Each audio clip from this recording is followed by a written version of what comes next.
పూరా local. Hi hello నమస్తే, welcome to పూరా లోకల్. ఈరోజు మనం మాట్లాడుకోబోయే టాపిక్ ఏంటో తెలుసా?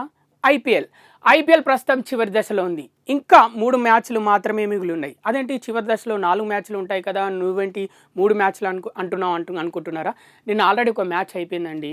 హైదరాబాద్ వర్సెస్ కోల్కతా, ఈ 2 టీంల మధ్యలో జరిగిన మ్యాచ్లో నిన్న హైదరాబాద్ చేతికిలా పడిపోయింది. లీగ్ దశలో పరుగుల వరద కురిపించిన హైదరాబాద్ నిన్న 159 పరుగులు మాత్రమే కొట్టింది. అందరూ 220, 230, 250 కొడుతుంది అనుకున్నారు, కానీ 159 పరుగులు మాత్రమే కొట్టగలిగింది నిన్న హైదరాబాద్. దీనికి కారణం ఏంటంటే ఓపెనర్ ట్రేవిస్ హెడ్ సరిగా ఆడకపోవడమే. చాలా మ్యాచ్ల్లో హెడ్ బాగా ఆడితేనే మన హైదరాబాద్ టీం 200 పైకి స్కోర్ వెళ్ళింది చాలాసార్లు. అదే కారణం అంటున్నారు. చూద్దాం మరి. ఇంకా కోల్కతా నైట్ రైడర్స్కి వచ్చేసరికి మంచి ఆల్రౌండర్స్ ఉన్నారు. సునీల్ నారాయణ్, అలాగే ఆండ్రూ రసెల్. ఓపెనర్స్ చూసుకుంటే ఓపెనర్గా కూడా సునీల్ నారాయణ వస్తాడు. మొన్నటి వరకు సాల్ట్ ఉన్నాడు, సాల్ట్ ఇంగ్లాండ్ వెళ్ళిపోయాడు. ఇప్పుడు ప్రస్తుతం అతని ప్లేస్లో గుర్బాజ్ వచ్చాడు. గుర్బాజ్ కూడా నిన్న అవసరమైన పరుగులు కొట్టాడు చేజింగ్లో. అలాగే శ్రేయస్ అయ్యర్ ఒక హాఫ్ సెంచరీ చేశాడు. అలాగే వెంకటేష్ అయ్యర్ కూడా ఒక హాఫ్ సెంచరీ చేశాడు. దీనివల్ల వాళ్ళు చాలా ఈజీగా విన్ అయ్యారు. నిన్న హైదరాబాద్ బౌలింగ్లో చూసుకుంటే మనకి భువనేశ్వర్ వికెట్ తీయలేకపోయాడు. నటరాజ్ ఒక్కడే ఒక వికెట్ తీశాడు. ప్యాట్ కమిన్స్ ఒక వికెట్ తీశాడు. మిగిలిన బౌలర్లు ఎవరు వికెట్స్ తీయలేకపోయారు. ఇది చాలా ఈజీ అయిపోయింది ఎవరికి? కోల్కతా నైట్ రైడర్స్కి. చాలా సునాయాసమైన విజయం సాధించారు వాళ్ళు. చూద్దాం, హైదరాబాద్కి మాత్రం ఇంకొక ఛాన్స్ ఉంది. ఎందుకంటే ఇవాళ ఇంకొక మ్యాచ్ ఉంది. దేనికి? రాజస్థాన్ వర్సెస్ బెంగళూరు.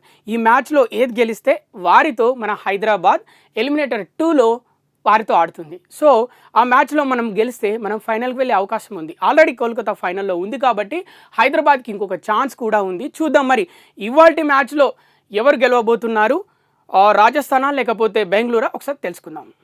ఇక చూసుకుంటే ఇవాటి match Rajasthan versus Bengaluru match. ఇది కూడా అహ్మదాబాద్లో జరుగుతుంది. ఇది ఎలిమినేటర్ 1 మ్యాచ్. దీంట్లో చూద్దాం మరి. రాజస్థాన్ టీంలో అయితే ప్రస్తుతం బట్లర్ వెళ్ళిపోయేసరికి ఓపెనింగ్లో చాలా వీక్ అయిపోయింది. యశస్వి జైస్వాల్, అలాగే పరాగ్, సంజు శాంసన్ వీళ్ళు ముగ్గురు మాత్రమే బ్యాటింగ్లో ఫామ్లో ఉన్నారు.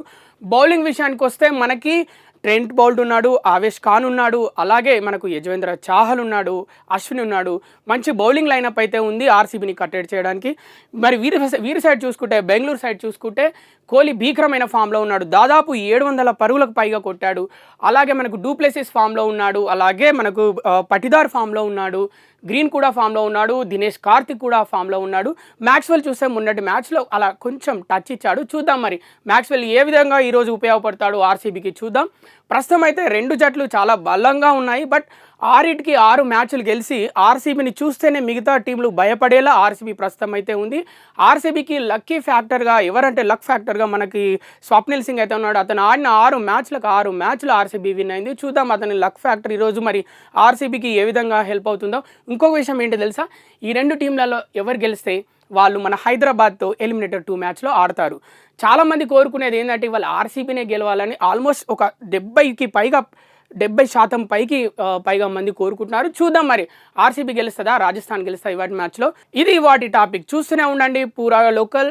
మరొక టాపిక్తో మళ్ళీ కలుద్దాం. And don't forget to subscribe.